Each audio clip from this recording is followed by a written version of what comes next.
قربان جائیں۔ نوجوانوں ذرا غور کرنا، میرے نبی کریم صلی اللہ تعالی علیہ وسلم کے بارے میں حضرت عائشہ صدیقہ فرماتی ہیں کہ عرب کی کواری لڑکیاں بڑی حیا والی ہوتی تھیں، لیکن اللہ کے پیارے رسول صلی اللہ علیہ وسلم عرب کی کواری لڑکیوں سے بھی بڑھ کر حیا والے تھے۔ یہ ہمارے بچے مذاق میں ہمیں کئی دفعہ کہتے ہیں شادی کرا دو، شوگل میں کہہ دیتے، ابا کو کہہ دیتے ہیں، ابا کو منہ پہ آگے کہہ دیتے ہیں، کہتے ہیں یہ بڑا بھائی مصیبت بن گیا، یہ ہٹے گا تمہاری باری آئے گی۔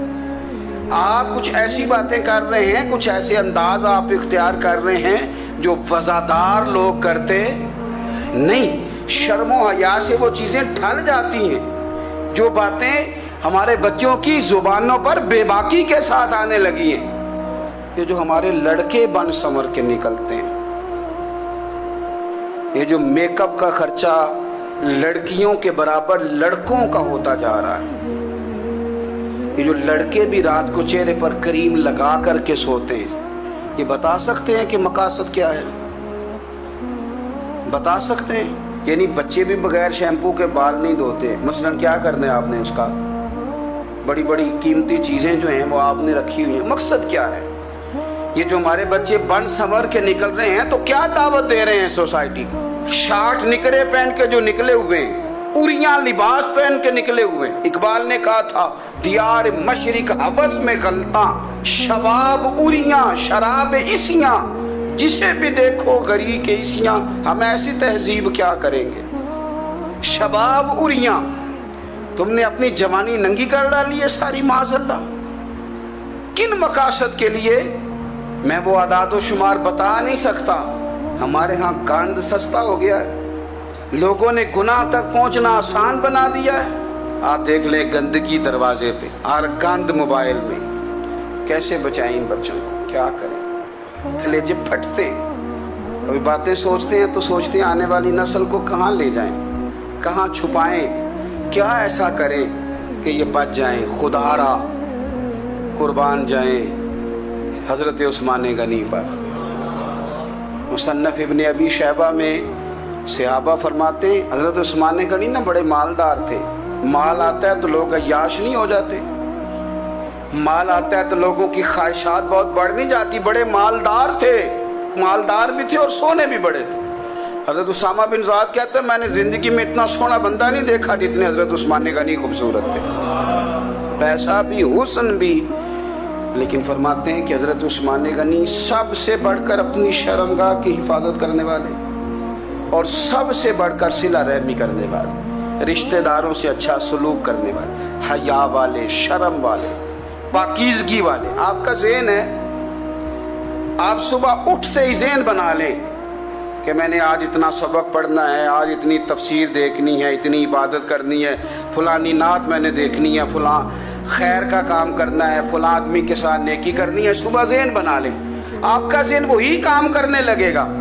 لیکن اگر صبح اٹھتے ہی ذہن میں گندگی ہے، رات کو سوتے ہی معاذ اللہ ذہن میں وسوسے ہیں، تو پھر سارا دن وہی چکی چلے گی، وہی انداز رہے گا۔ تھوڑا سا آپ کو اس کی نگرانی کرنی ہے، تھوڑا سا۔ فحاشی، عریانی یہ تیزی سے پھیل رہی ہے، تیزی سے گندگی لوگ کشید کر کے لاتے ہیں۔ اور حیا کا مطلب صرف اتنا ہی نہیں ہے آپ زنا اور بدکاری سے بچیں، آپ اپنی زبان کو بھی حیا والا بنائیں۔ کوئی کچا کمزور جملہ، گندی بات، گالی کبھی بھی زبان پہ نہ آئے، آپ کا انداز حیا والا ہو، بے باک ہو جانا، بے باک بولنا۔ میں باریکی سے اس بات کو سمجھتا ہوں، اور میں آپ کو بہت ساری بزرگوں کے ارشادات کا نچوڑ عرض کرنے لگا ہوں۔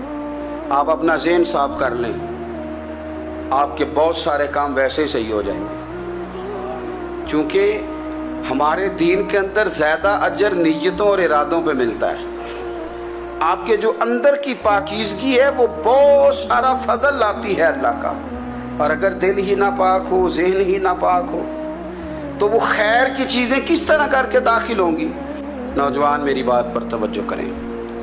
فرمایا وہ لوگ جو اپنی شرمگاہ کی والذین ہم لفروجہم حافظون، وہ لوگ جو اپنی شرمگاہ کی حفاظت کرتے ہیں۔ حضور غوث پاک رضی اللہ تعالیٰ عنہ فرمایا کرتے تھے، دو چیزیں انسان اپنی سنبھال لینا، ایک پیٹ اور ایک شرمگاہ، تو فرماتے تھے ولایت اس کے بڑی قریب آ جاتی۔ ہم نہ ان لذات میں الجھ جاتے ہیں۔ سیانے سیانے بندے، روٹی کمر سیدھی کرنے کے لیے کھانی چاہیے، زبان کے ذائقے کے لیے نہیں کھانی چاہیے۔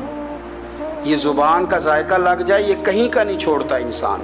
اپنی شرمگاہ کی جو لوگ حفاظت کر لیتے ہیں، کوئی بڑے سے بڑا گناہ کرنے سے بھی بندہ کافر نہیں ہوتا، بندہ کفر کرنے سے کافر ہوتا ہے۔ گناہ بڑے سے بڑا کرنے والا بھی گناہ گار ہے، کافر نہیں۔ لیکن بعض گناہ ایسے ہیں جو جس وقت بندہ کر رہا ہوتا ہے اس وقت وہ مومن نہیں ہوتا۔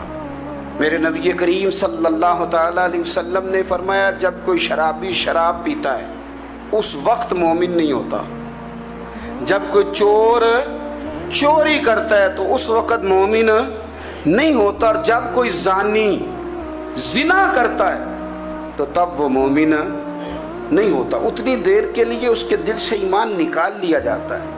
کفل کا ایک واقعہ ترمذی میں ملتا ہے۔ ایک شخص کفل نام کا تھا بنی اسرائیل میں، ایک عورت مجبور تھی، اس کے بچے بھوکے تھے، تو کفل نے اسے مائل کر لیا کہ تو میرے ساتھ گناہ کرے گی تو پھر میں تیرے بچوں کی روٹی تجھے دوں گا۔ تو وہ عورت پہلے تو بیچاری نہ مانی، لیکن بچوں کی بھوک دیکھ کے مجبور ہو گئی۔ جب کفل کے قریب گئی نا وہ عورت، اس نے دروازے سارے بند کر لیے۔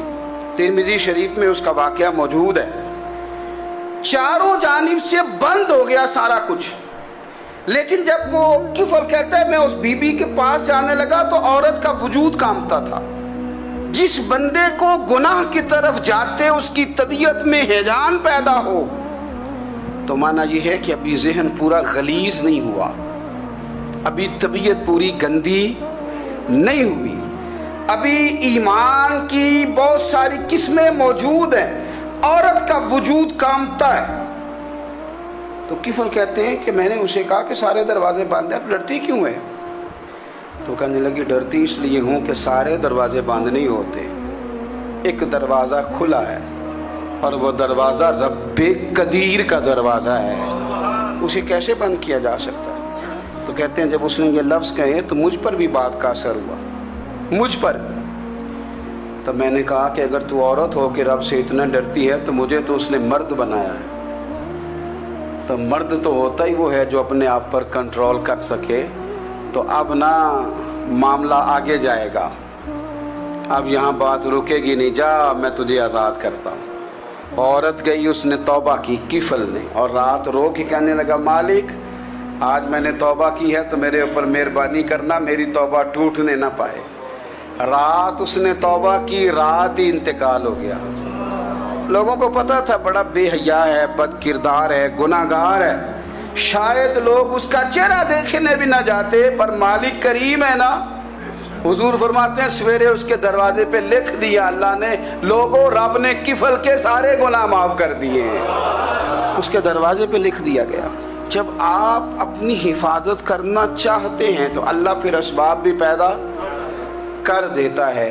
اپنی شرمگاہ کی، اپنی نظر کی آپ خوب حفاظت کریں۔ اور میں آپ کو ایک بات عرض کروں، ایک بندے کے باحیا ہو جانے سے نا، ایک بندے کے ٹھیک ہو جانے سے اس کے دائیں بائیں بے شمار لوگ ٹھیک ہو جاتے ہیں۔ نہ چاہتے ہوئے بھی آپ کی نیکی کا اثر آپ کے دوستوں پہ پڑتا ہے، نہ چاہتے ہوئے۔